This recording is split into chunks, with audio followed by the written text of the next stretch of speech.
Welcome back, and I'd like to welcome a ghost hunter, ghost chaser, ghost photographer, ghost recorder. Carl Bueller has written the book, Mind-Blowing True Ghost Stories, Signs from the Afterlife. Welcome, Carl. Thanks for having me. And so you started chasing ghosts. Your first actual phenomenon was about 10 years ago. About 10 years ago. Wow. And so it occurred at the Cal Neva where you work. Yes.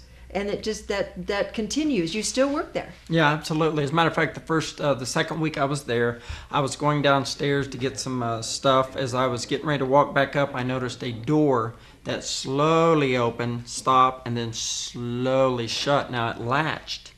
That's when I was like, okay, there's something to this. And that was the beginning of my spiritual world.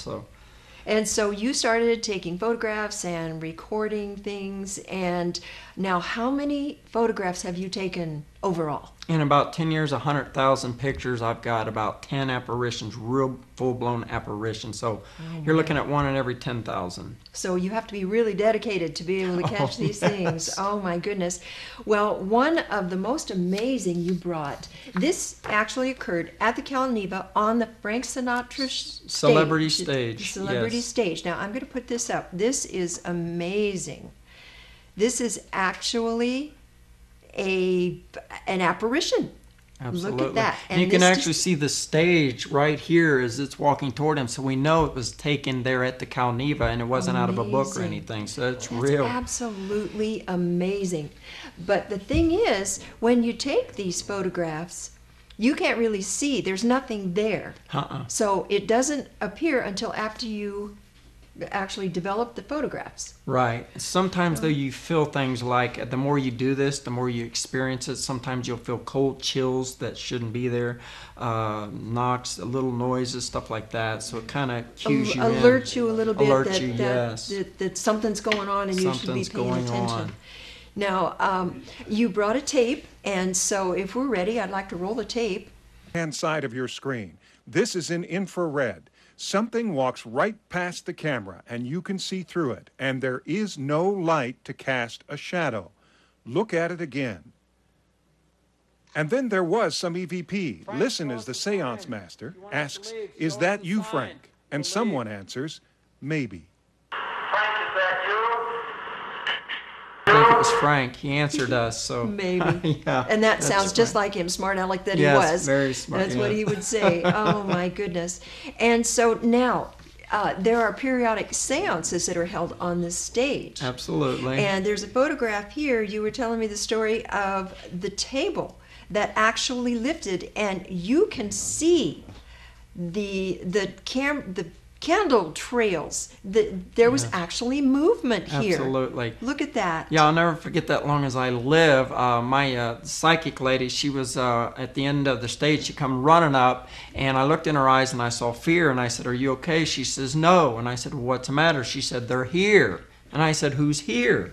Next thing I know, these eyes saw this table lift up about a foot off the ground. Everything, the contents on this table went slowly by me in slow motion. I'll never forget it. I literally had to grab this table and jerk it back down. I cannot explain that to this day. Oh my goodness. Do you ever become so afraid when these things happen and these indications start popping up that maybe you should stop? Well, the most terrifying incident took place in Ohio. I was in a cemetery late at night. It was September, a harvest moon. It was blood red. I'll never forget, as soon as I saw that moon, I should have got out of there, but I continued. It was about 11 or 12 at night. I got to this tombstone, a girl by the name of Saloma Kroll, and as I was reading her tombstone, I'll never forget this, all of a sudden this wind came out of nowhere, and then we started hearing these shrieks and shrills of these, the only way I can describe it is demonic spirits that surrounded us. I got it on recording. You can actually hear these demonic spirits on my recorder. It's crazy. That was scary. Oh gosh. And you mentioned that there seem to be certain areas where there's been a lot of death or something. Now where have you found the most phenomenon at Probably this point? Virginia City. We got I got 3 apparitions in one night, including ectoplasm. That's this type of smog. It's like a spirit that tries to come together Yeah, the spirit tries to come together to form. Usually it's either forming or it's dissipating, but you can actually see. Now this night there was no fog, there was no smoke, there was nothing, and this thing was coming together. I wish I'd have had a camcorder. I probably would have got it on film coming together. So absolutely amazing. So when you're there, there is nothing. There's no indication except perhaps a chill or something. And so you just start snapping. And when you develop the film, there it is. There it is. Wow. Yes. Amazing. Yes. Well, even I was in Gold Hill, and I was away from my party. I was in a cemetery, old Gold Hill Cemetery. It was late at night, and I saw these kids' burials, their tombstones. Several of them had passed in the 1800s. And as I was speaking to these children, I asked them, I said, look, if you would like to play a game, would you want to play a game with me, and hide and seek or something? Well, I took several pictures. The next day, I went to look at my picture, and what I got was of a little girl that was dressed in like the 1800s, and she's looking right at me. I've got it on film. It's crazy. How can you explain that? Well, I don't. I'm speechless.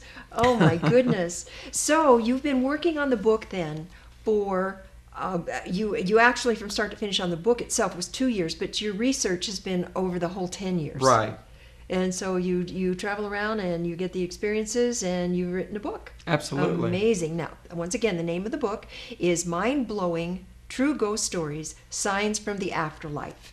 And we have it. And where can a person go to find the book to buy? You can go on Amazon.com and just punch in Mind-Blowing True Ghost Stories. Aha. And there it is. Amazing. Absolutely amazing. And have you talked to other ghost hunters? Do you communicate and share tips and things with other ghost hunters? Yeah, usually we had a Nevada Paranormal Institution. They come in a lot of times, and we do a lot with them, and they film, and they have a lot of technical equipment that we do not have, so they work with us a lot of times. Aha. And families? Do you talk to people who want to find their loved ones? Yeah, absolutely. A lot of this isn't just from the fear factor. I got into this because I wanted to know, beyond a shadow of a doubt, there is a spiritual world, that when we die, we're going somewhere. And that's really woke me up to finding out everything. So now, to this day, I'm very relieved to say there definitely is another world. And they come back and they communicate with you. Absolutely. Oh, boy. And do you know other people? Is it a special type of personality that the ghosts feel more welcome with, do you think? Yeah, I think if you really believe, then you can sense these things around you all the time because they're there.